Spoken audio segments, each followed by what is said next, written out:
Good afternoon. My name is Byron Johnson. Welcome to today's lecture. I direct the Institute for Studies of Religion, which is kind of a think tank on religion with scholars from different fields. And we're just really delighted to have Brad Wilcox with us today. And I do want to apologize. This event came together just last week. Brad and I talk frequently, but we hadn't had a plan in place for him to be here, but it just worked out. Things aligned for him to come, and so we just made a quick flight to get him here. So Brad and I go way back, and I'm going to embarrass Brad a little bit. When I was at Penn, I was always keeping my eyes out for good talent, and Brad was still at Princeton as a grad student, and so I cornered him and I said, look, we want you to come give a talk at Penn. We want you to do a publication. We'll do a press conference. And so Brad, I don't know if you remember this. This was one of your first things that you did. This was what it looked like. He did this great piece for us. And then later on, he did another one for us, which I found on the shelves. I still have them. So one's from 2001, one's from 2002. And that logo there, we actually brought it to Baylor and tweaked it. And this is the ISR logo, but it actually came from Penn some 18 years ago. Most of you here in the room know Brad or know of Brad. He's become a big star, not just an academic scholar first rate, but also a public intellectual. His PhD's from Princeton. His undergrad is at the UVA, where he is now a professor in sociology. He also heads up the National Marriage Project at UVA. He's just written many important books and articles. He's published in all the best journals. And one of the things that he does is just really navigate the public intellectual thing really well. In fact, today we had to get him off campus to do an interview with a local media outlet. Actually, I think it was a national shot that he did while he's here in town. So his work has appeared in a lot of the major publications that you would recognize, like the New York Times, USA Today, Washington Post. It does CBS, NBC, and a lot of the networks too. So it's just a great thrill to have him back on campus to share with us some of his latest research. Please join me in welcoming Brad Wilcox.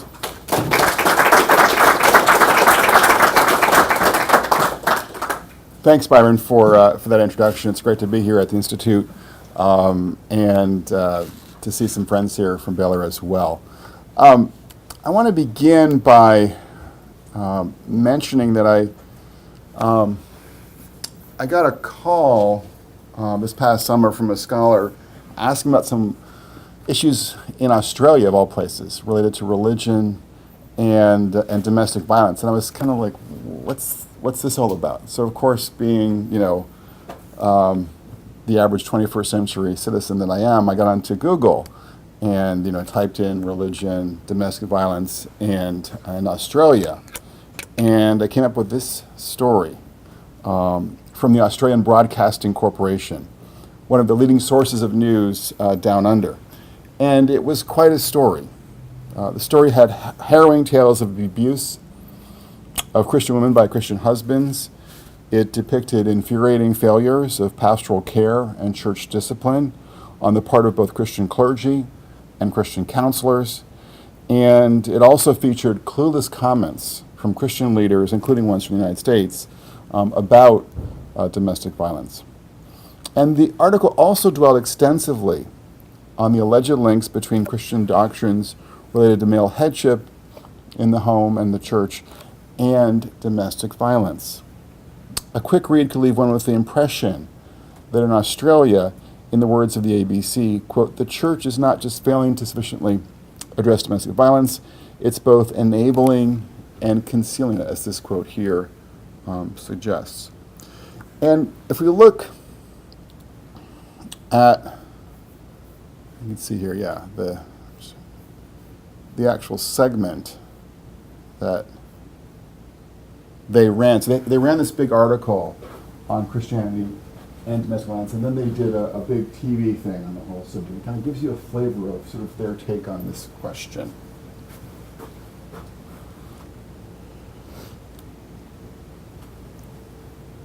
A 12-month ABC News investigation has put the focus on domestic violence and Christianity, with claims the church is not just failing to sufficiently address domestic violence, it's both enabling and concealing it.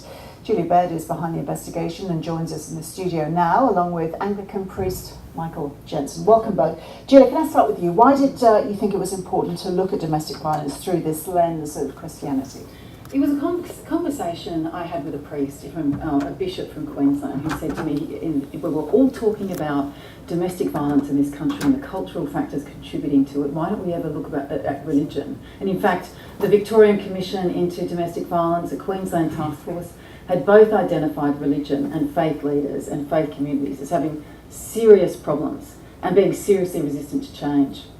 So I started digging into it and found countless stories. I've spoken to dozens and dozens of women who within the church have experienced abuse at the hands of their husbands, who have twisted scripture to enable or to justify their abuse, who have then turned to their pastors and told them what's happened. They've not been believed, they've been turned away, they've been told to submit and to endure.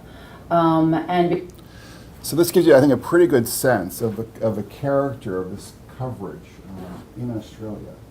And I think as I was kind of like both kind of listening to this and looking at it more carefully, what was striking to me about this coverage in part was that they had based the sort of the larger conclusion about this being a real problem in Australia, not on any research done in Australia, but actually my own research done here in the United States.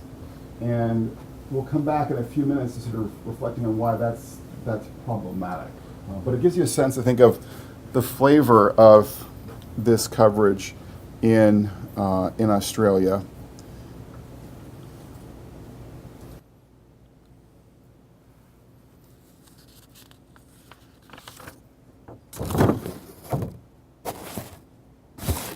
And in part, the reason I'm showing this to you this afternoon is I think that this kind of coverage is a kind of a harbinger of what we're going to be seeing more and more,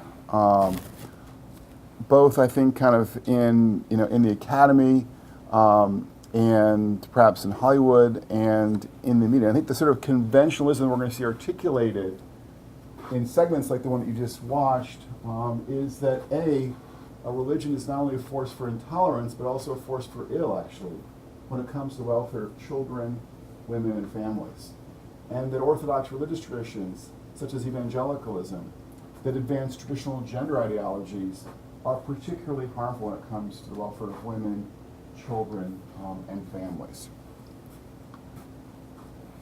And indeed, I think that there are signs that this kind of thinking about the role that religion plays in the lives of kids and of women and families, is sort of coming across the Pacific. It's coming to the U.S.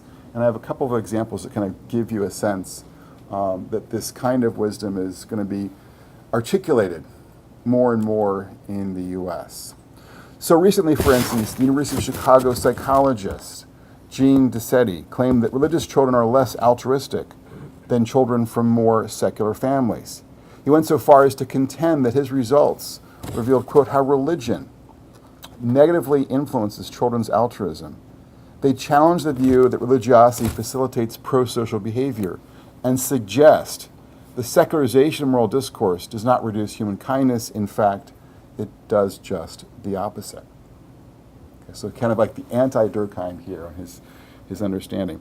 And his sweeping indictment of the role of religion in society was based on a study, his own study, of sticker sharing and cartoon watching, I kid you not, among a non-representative sample of kids in 3 cities across the globe. Okay. So in response to this research, we witnessed media headlines like these in the United States.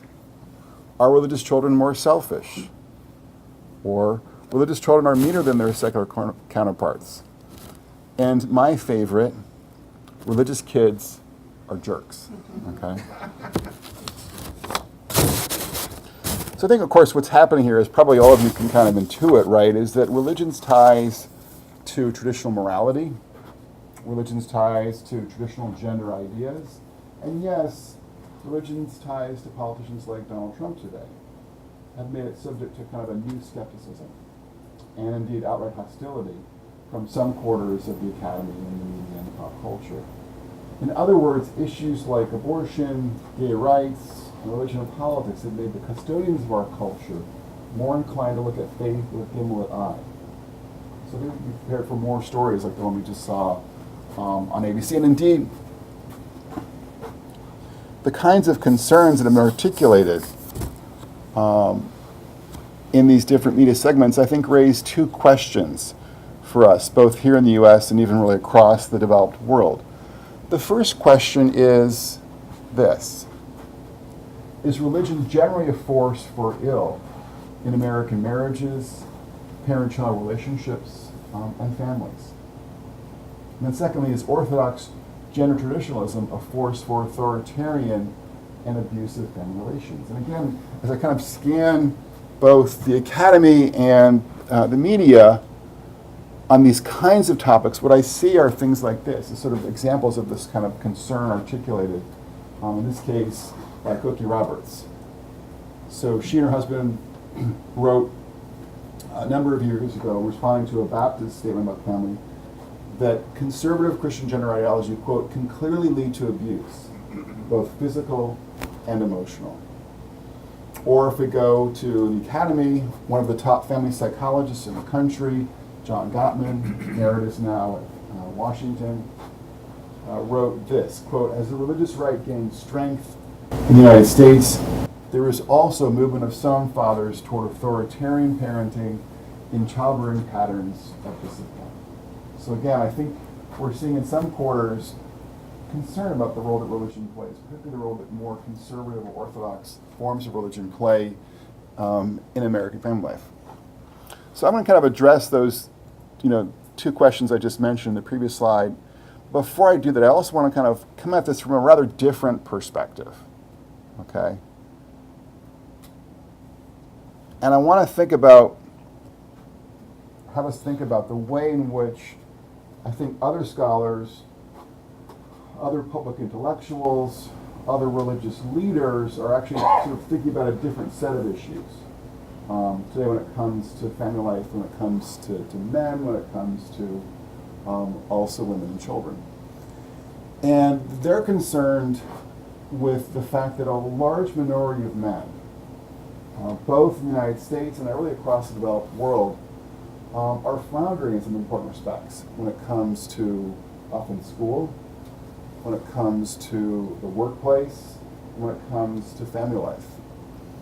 And so for people who are concerned about what Hannah Rosen actually called the end of men, a memorable cover story in Atlantic, they're sort of wondering if maybe perhaps religion might be an answer to sort of the problems with men, or some of the problems with men. Does religion strengthen men's ties to core institutions, here in America, for instance? And then might Orthodox religious traditions be particularly successful at integrating men into these other institutions, perhaps school, perhaps work, perhaps the family? So I'm also going to think about these two questions in my lecture here this afternoon. And again, I kind of give you kind of a more kind of concrete sense of what it is that you might hear about these kinds of issues from a rather different perspective than the one articulated by Cokie Roberts. We can turn to Jim Daly, who's the president now of Focus on the Family. And here he's reflecting on his experience growing up as a boy. He says, quote, my dad left my mother when I was a small boy and was barely a part of my life for years afterwards. My biological dad wasn't the only father figure to let me down. I also had terrible struggles with my stepfather, a man so tough, we call him Hank the Tank. His influence ended almost before it started.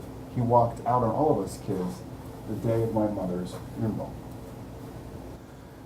So Daly's personal experience with men not doing right by their families, his own family, obviously has been a salient concern for him in his work at Focus. And of course, he thinks that perhaps Christian faith is an answer to the kind of, behavior, the kinds of problems that he experienced, very personally as a boy growing up.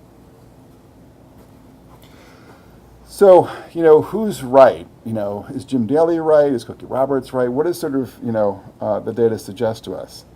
And before I get into sort of some of the concrete quantitative empirical evidence, I want to begin with a kind of a story to think about. And the story comes from my book, Soulmates, with Nicholas Wolfinger. And it's a story about Roberto and Marcia Flores, a 30-something couple in San Diego. So Roberto and Marcia Flores immigrated to the U.S. From Mexico when they were kids. This Catholic couple are representative of some of the unique challenges and opportunities facing Latino couples in the U.S. They met in their early 20s, they lived together for a number of years, and they had their daughter prior to getting married. In 1997, they wed, they had a son shortly thereafter.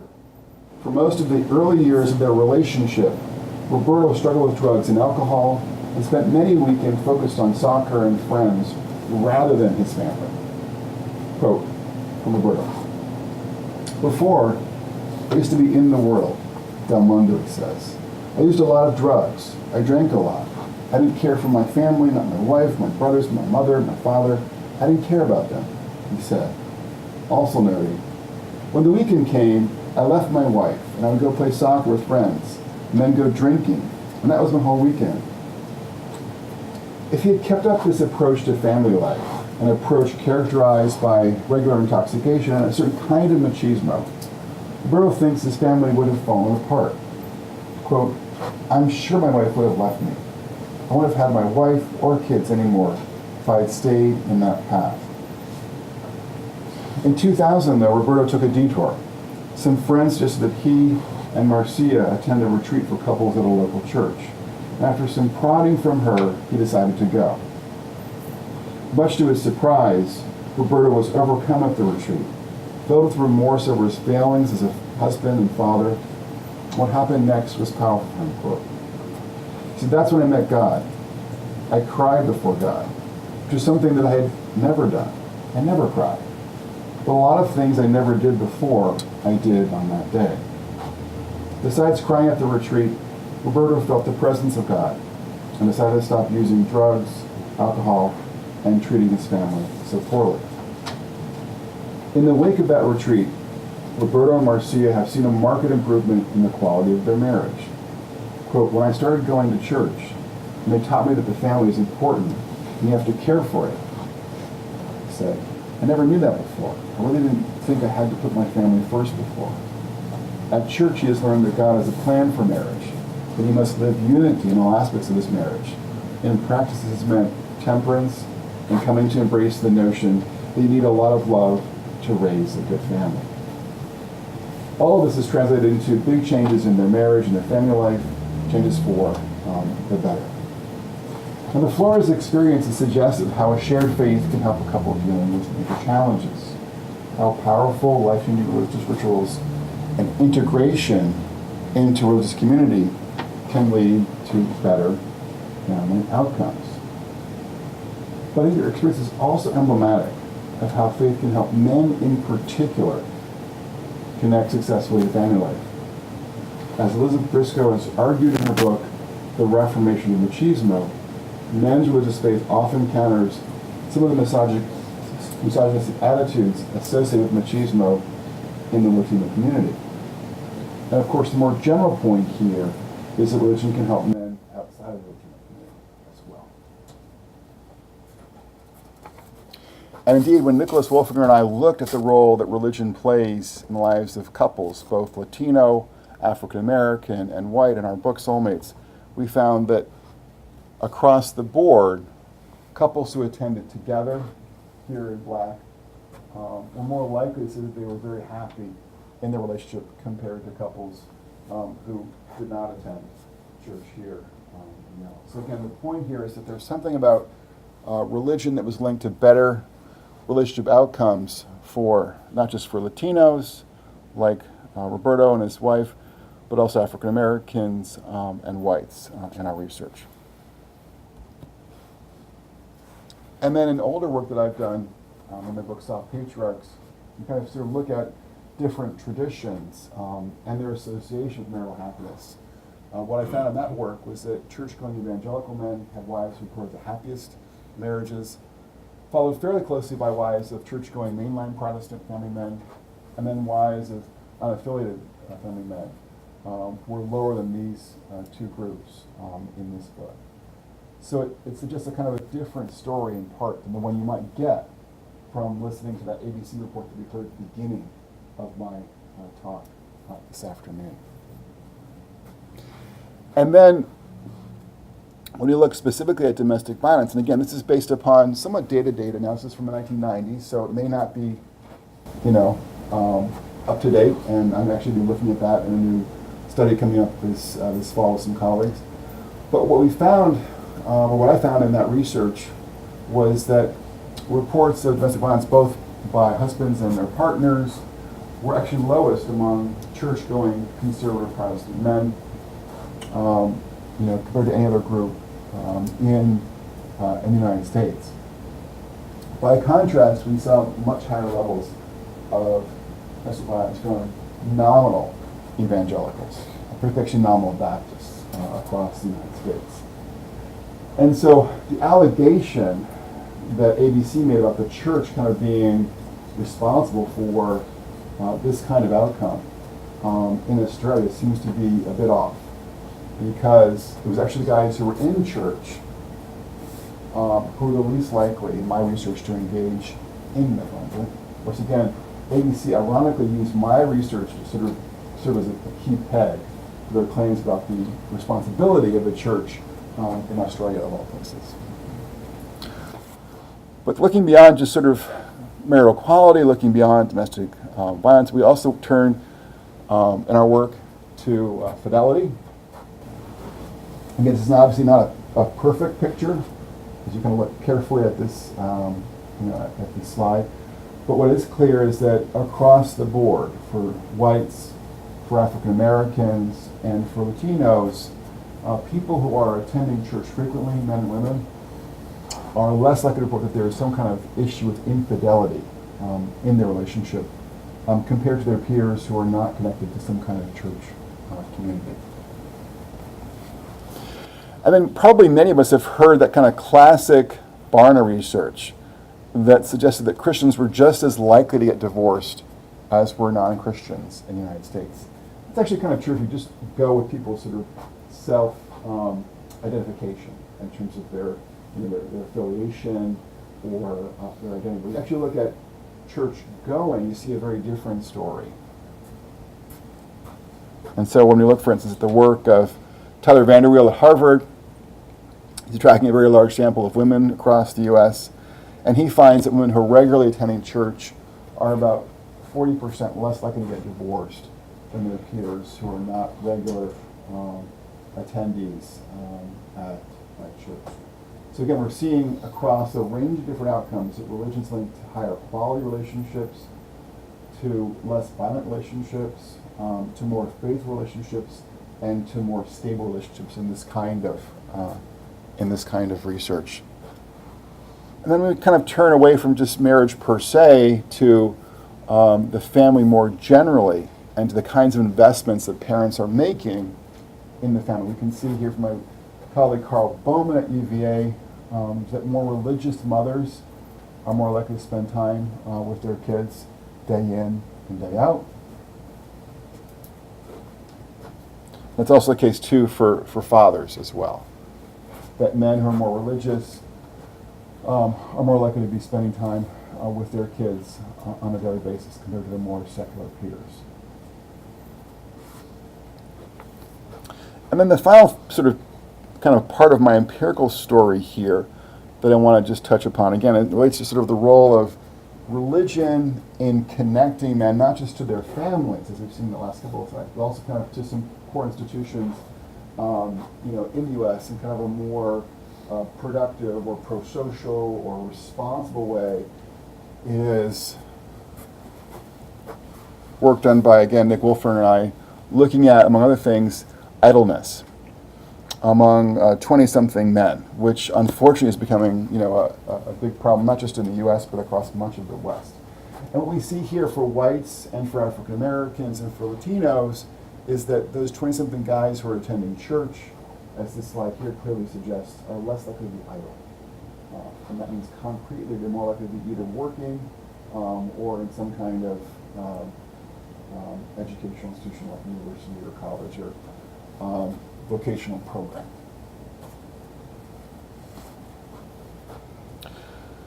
We also find, too, in this work that young men who are church-going use drugs and alcohol less, and they're less likely to be incarcerated later on in their 20s compared to their peers who are not church-going. So again, not only are we kind of finding some evidence that religion seems to foster a better family orientation for adults, and then in particular, but also has an impact too on how men are connected to some core institutions and are arguably approaching the world in a more kind of decent or responsible or pro-social fashion.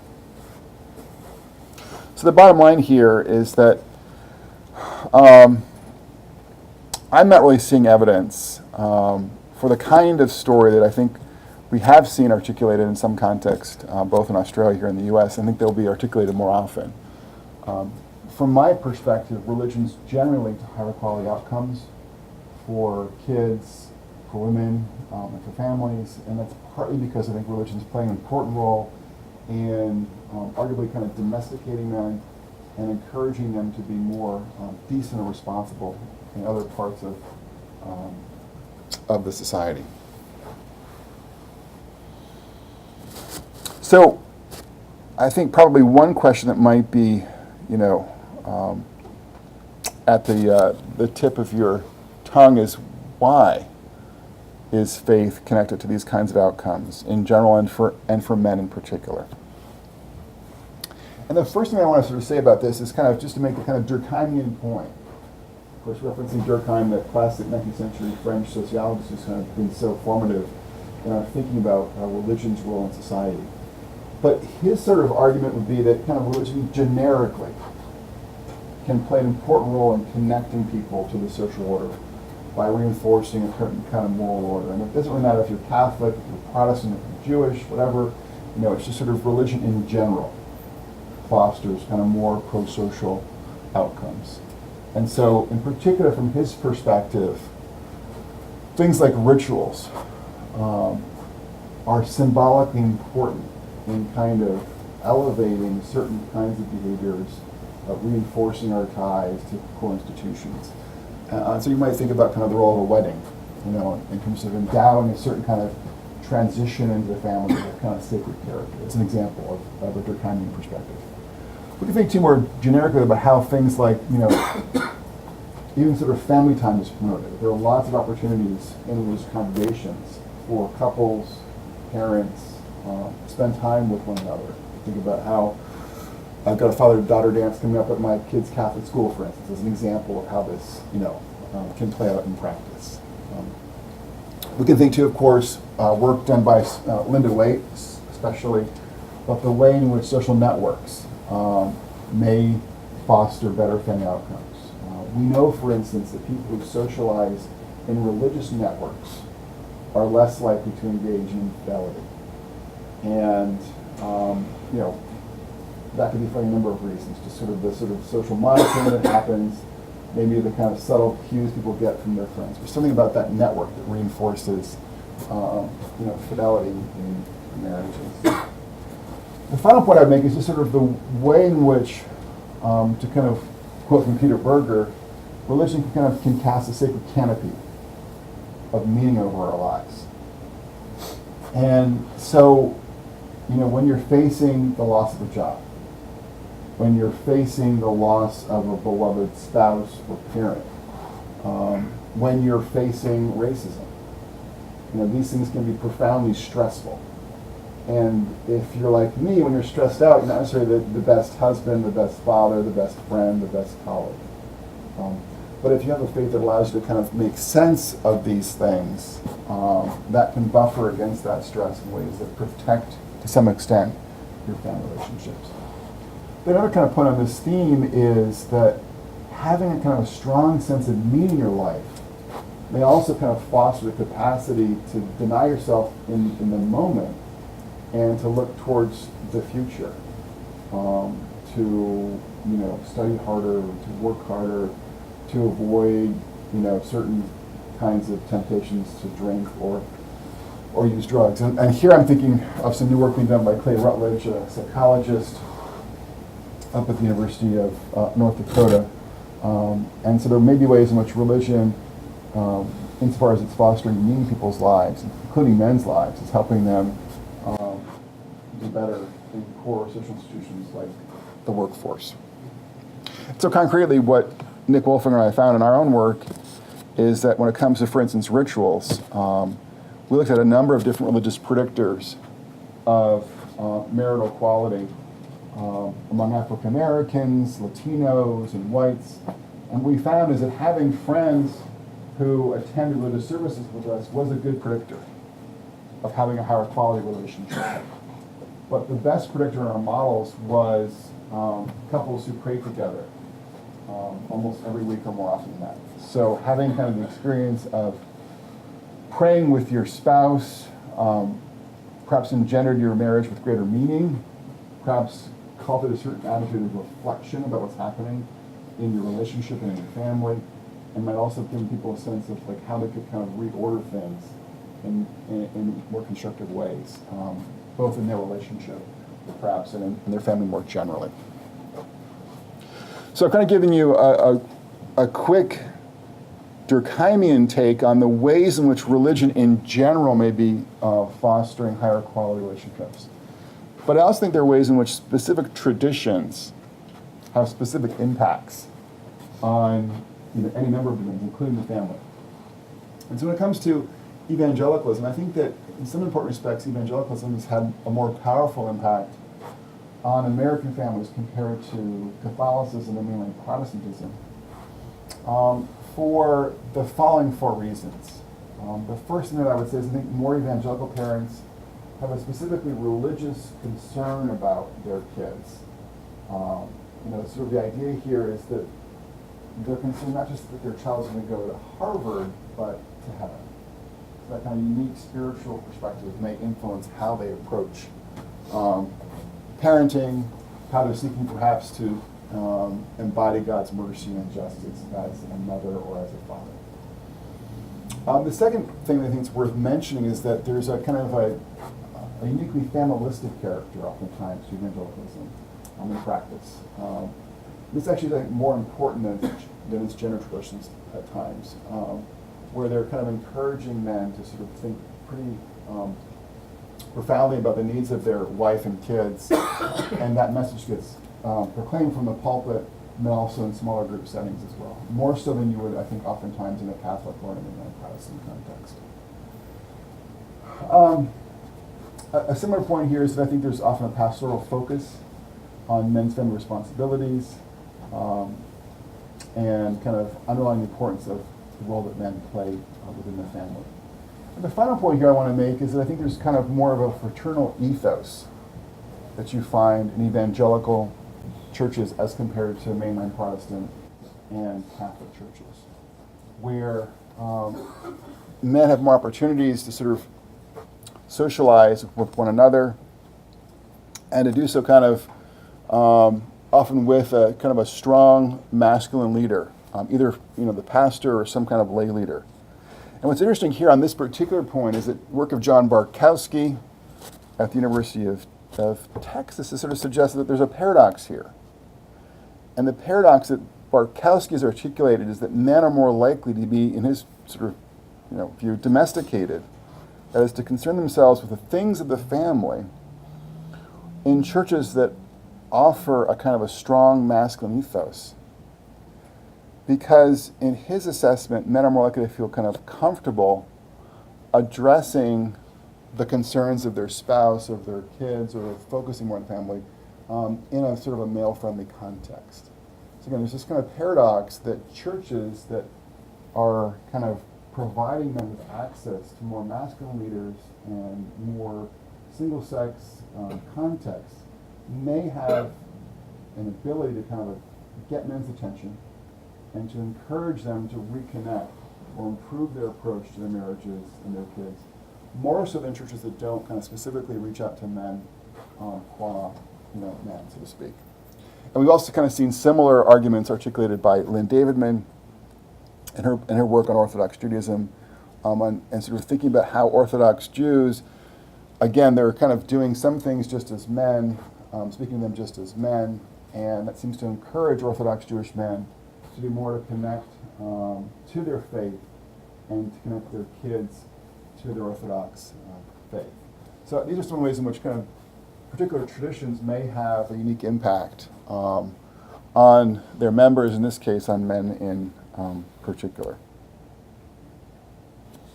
So the bottom line here is that I would suggest to you that the norms, the teachings, the social networks, the rituals associated with religion in general tend to foster happier and more stable families in the U.S., and that Orthodox efforts to engage men as men may be especially helpful in encouraging men to focus on their families.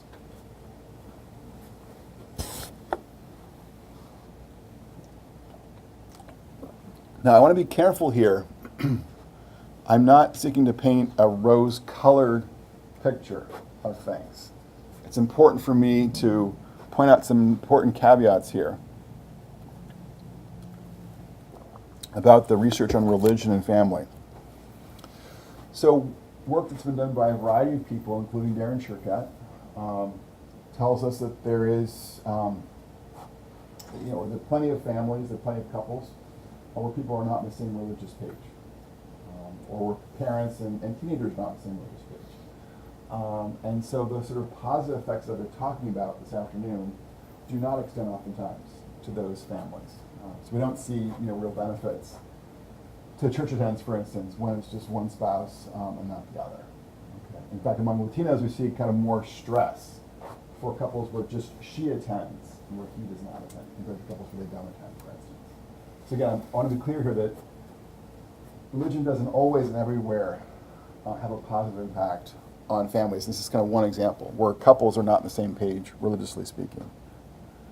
Another kind of important point to make, and this follows from my earlier example about domestic violence, is that nominal evangelicals or nominal conservative Protestants often have some pretty bad outcomes when it comes to things like the family. We've already seen that they're most likely to engage in domestic violence, they're more likely to get divorced, and also other research has stressed that there's more likely to be sort of other kinds of violence that is characteristic of nominal evangelicals or nominal conservative Protestants. And in thinking about this, it's certainly possible that one thing that's happening here is that traditional gender ideology is part and parcel of this culture. So people kind of have a certain kind of knowledge about kind of male headship in the Bible or Christianity, and kind of deploy that in ways that are unhelpful or patriarchal or downright abusive, as the ABC story at the beginning of our talk suggests. But it could also be the case too that there are class dynamics playing out here among working class whites that are related to economic forces, perhaps, or there's a kind of underlying cultural sort of third factor here that helps to account for some of these findings. We know that many of the folks who are in Appalachia and the Bible Belt hail from sort of Scotch-Irish immigration from centuries ago. And we Americans, I think, tend not to really think that we are shaped by what's come before us. But of course, that's a naive assumption, because we actually look at patterns of violence in the United States. You find that regions where the Scotch-Irish settled, again in Appalachia and the Bible Belt, have much higher rates of violence than other parts of the country. And so there seems to be a real connection between the Scotch-Irish honor culture and what we see even today. So that may be part of the story here, and not just specifically religious factors in. And of course, if you read Hillbilly Elegy, you kind of know what I'm talking about. It's a very evocative portrait of how this kind of plays out in J.D. Vance's life as he's growing up in Appalachia. I also make clear, too, in stressing this, that religion is not a panacea, okay? I just sort of crunched the numbers here. What you can basically see here is that about 20% of couples who both attend church, just going to sort of reverse this slide, if you will, right, are not happy in their marriages. Okay? So in any given church, on any given Sunday, there are plenty of couples who are attending together who are not happy, at least at that moment in time, or that month, or that year, So it means practically is that, again, that there are millions of people who are attending religious services across the United States who are not happy on any given Sunday.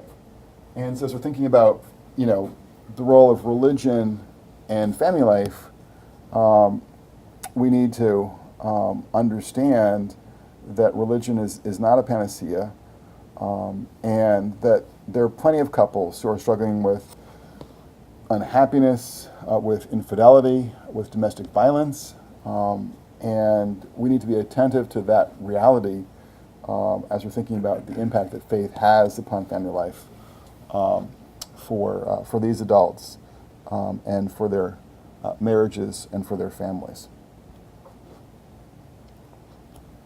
So the bottom line here is that in some cases, in some conditions, religion is not linked to better family outcomes. And in light of my previous slide, I think it's important for priests, for pastors, for rabbis, imams, lay leaders, to be aware of the fact that there are plenty of hurting families in their congregations. And they need to do more to reach out to those families and to think about ways that they can kind of discourage things like domestic violence from taking place in their congregation.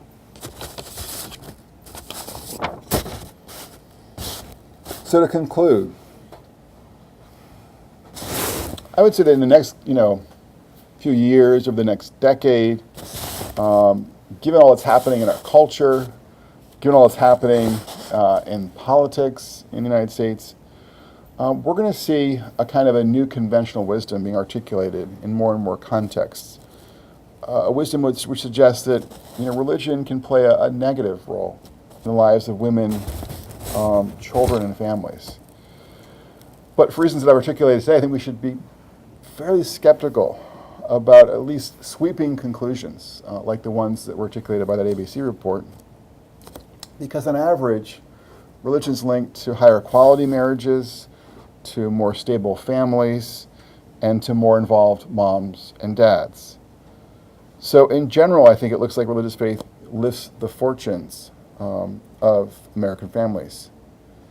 And what's more, kind of in direct contradiction to the line of argument articulated by that ABC story on Christianity and domestic violence, I'm not seeing evidence, at least yet, that more traditional, more orthodox forms of religiosity, either in Christianity or elsewhere, are uniquely likely to experience domestic violence. And obviously, to be clear here, we find it, I think, across traditions and among more secular Americans as well. But I'm not seeing any evidence yet that people who are integrated into religious community, like evangelicalism, are more likely to be struggling with domestic violence than others. In fact, what my own research suggests, and that of others, is that there are at least some respects or some outcomes where faith seems to be doing an important job in fostering a stronger family orientation among men and a more responsible orientation among men, with more work, less crime, less drug use, and less infidelity. So I think you might be, or you might conclude here that religion is not making men into authoritarian brutes, but rather is often turning the hearts of men, turning the hearts of fathers towards their families. And that, my friends, I think is good news in a nation where the fortunes of the family too often seem to be flagging. Thank you.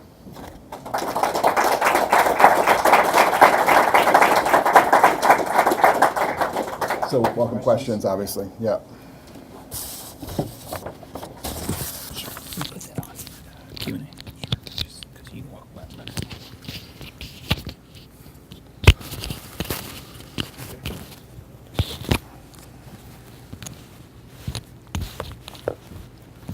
Any questions? Yes, Thanks very much for the talk. I'm interested if there's some sort of curve that goes on with respect to the evidence. So you have the nominally religious are the worst.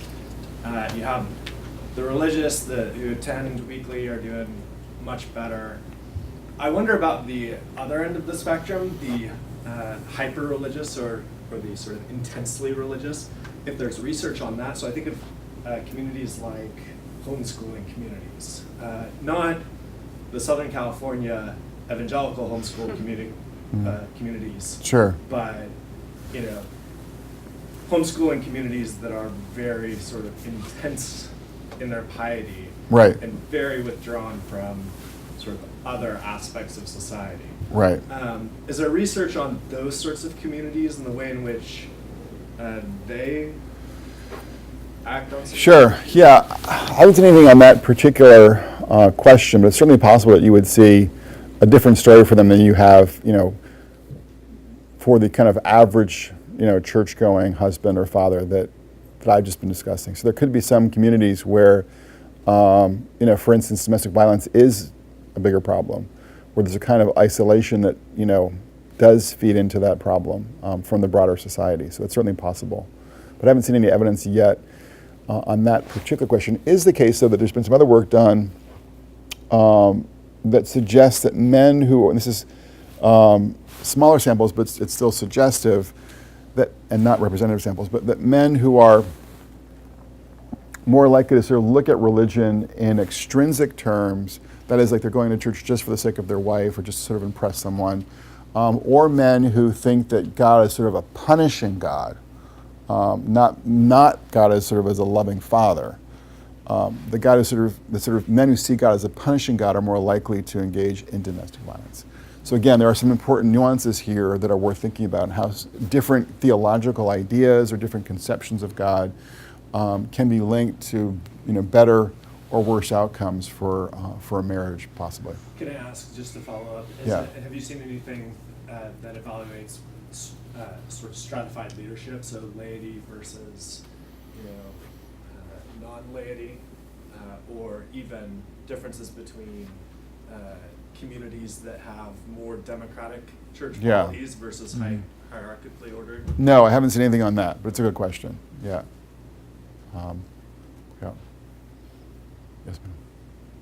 What was the evidence that the Australian source used? I mean, you said it was based So it's kind of strange. So and I'm obviously not denying anything. They had a lot of stories that they had accumulated by talking to primarily women about women being in situations where they were being abused by husbands who were who were some kind of Christian, and also often reporting that the pastor or the priest at their church, or the counselor at their church was not really, handling the situation well.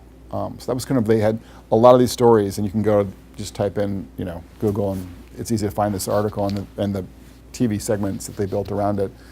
So they had a lot of cases of, really, as I said, sort of harrowing things happening among, religious couples of some stripe in Australia. But to make the larger argument that the church itself was kind of failing, they referenced my article. And again, I found my book.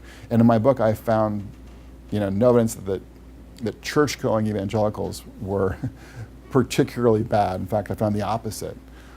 They acknowledged that I had this sort of nominal conservative Protestant story. But again, they were trying to tether that set of findings to this idea that the church itself was uniquely responsible for mishandling or for creating a context with its traditional gender teachings about either male headship in the home or about the ordination of priests or the headship of male pastors, was kind of uniquely responsible for domestic violence in Australia. And, I think there was really no evidence that, they haven't shown any evidence in Australia that this is in fact the case. So it was pretty bad journalism in my assessment. Yes, sir. You mentioned the distinctiveness among evangelicals and how, I guess, Protestant evangelicals have sort of an upper leg. That's cool. But what are those distinctions? Because like you mentioned, they're very concerned about their children's salvation. Well, I would imagine that a Catholic would be just as concerned. So yeah, what I'm suggesting is that I'm talking really here about sort of the average story. And there are plenty of Catholics who are concerned about that. And there are plenty of evangelicals who kind of, probably in the South especially, who would go to a Baptist church regularly and be, involved, but not necessarily all that kind of pious or devout. But my sort of larger point here is that I think, again, on average, what you would find is that an evangelical father would be thinking more about his kid's religious formation, his kid's religious destination, than your average Catholic father would be. That's just because, as Christian Smith has pointed out, others have pointed out, evangelicals tend to be more likely to not only attend church, but to have a fairly salient faith in this U.S. context. Now, if we were to go somewhere else, there would be a different story, But in the United States, what we would find is that evangelicals tend to have a higher level of subjective faith, a stronger, expressed connection to Jesus Christ than your average Catholic would. Is there a definition or criteria to consider oneself evangelical? Like Well, yeah, black churches like A&E. Sure. In this context, I'm basing that on actually being affiliated with a conservative Protestant denomination like the Assemblies of God, for instance, or with, especially nowadays, a non-denominational church, which are typically evangelical. So that's sort of, or Southern Baptist or whatever else. So those were sort of, that's how I kind of categorized my own work on conservative Protestants for this particular research. All right. How did you respond to the APC article, or did you? I wrote an op-ed for one of the big Australian papers, just kind of raising some concerns about the coverage. So, yeah. And there was actually a pretty big debate that ensued in the wake of this. I mean, not just me, but lots of people were kind of like, this doesn't really follow that you're kind of making these allegations about the failures of Christianity in Australia based upon, research in the United States that actually shows that nominal Christian guys are the ones who are most likely to abuse their wives. It's like, everyone's sort of like, and again, they had these harrowing cases of abuse, and it's, we all know that there are Christian, men who abuse their wives, and there are clergy and counselors who haven't handled these issues well, and we can all continue to work on those issues. But to suggest, as the ABC coverage suggested, that Christians were uniquely kind of struggling with this issue, I think was not, well, at least was not borne out by any evidence that they presented in this whole barrage of media coverage. Yes. When you talk about evangelical, Yeah. I think when the media thinks about evangelical, Sure. they look at both people Yeah. who are nominal and people who are active and just Sure. throw them all together. And it Fair. sounds like your data says the nominal ones are more likely to commit violence and Right. other negative things than the active ones. Correct. Do you have any idea what percentage of evangelicals as a whole are active in church and how many are nominal? I mean, in my work, it was about half and half, so, Yeah, and we're okay. talking about, about 15% in the population, 15%, so about 15% would be church-going, about 15% would be nominal. But, it sort of depends on how you would categorize them, Yeah. But, so, yeah, and that, of course, has implications too for people who are stronger supporters of Trump versus, more ambivalent or not, so I think as well. It'd be interesting to kind of break out, support for Trump right now with sort of the nominal category versus the church, church-going category to see if there are differences. So. And nominal is just defined by Nominal is just, and how I define it as people who would attend church like once a month or less than that, And you're getting a lot of folks who would like attend maybe, Christmas and Easter, and that's about it, or for a wedding or a funeral, so. Yes, sir. Charles Murray came to speak here last year, and one of the points that he made and has made in his books is that there's a remarkable difference between the elites in certain zip codes and Right. their habits, including stable marriages. Sure. And the kinds of things that they've been preaching, and have been accepted, you could say, by Right. low class. I wonder if you controlled for class in So I did control for class in all the stuff that I presented from both soulmates and income and education, and also my work on evangelicals. Carl Bowman's work, which I also presented, was not controlling for class, but most of the stuff that was presented here was controlling for education and income. Yeah, but what you're saying about sort of class divide in American family life is certainly on the mark.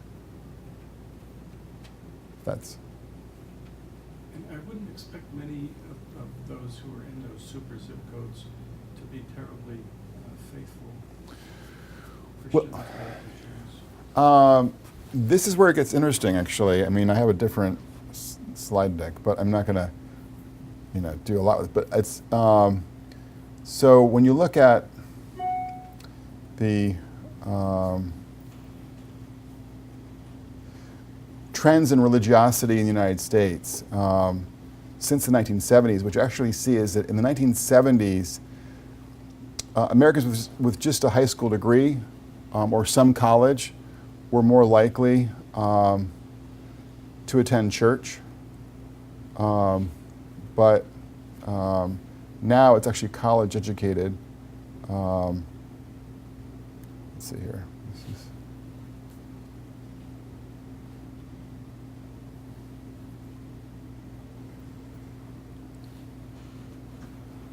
So, again, back in the 70s, college-educated Americans were less likely to attend church than their sort of more working class or less educated peers. That's the yellow bar here. Okay, so college degree, high school degree, some college. This is sort of like, in my mind's eye, kind of the Reagan Democrat, okay? But in line with what Murray was just talking about, unfortunately, in the 2000s, there's a dramatic decline by that point, and now, of course, too, as well, in the share of less educated Americans who are connected to a church community. And college-educated Americans are more likely to be attending church. And so in the super zips, I mean, yeah, there's going to be some folks who are pretty secular, but there are going to be some folks in those super zips who are attending an evangelical or Catholic or mainline or Jewish, congregation. I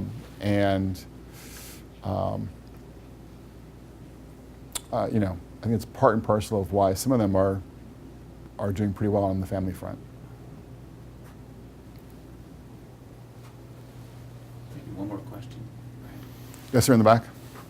So, I wonder, have you ever looked at the role or the impact for domestic of contraception within these couples where domestic violence is happening? Yeah. No, I haven't. So I don't know if I don't know if there's any, interaction there. Yeah, I don't have anything on that particular question. Yeah. Well, join me in thanking Brad for a great presentation.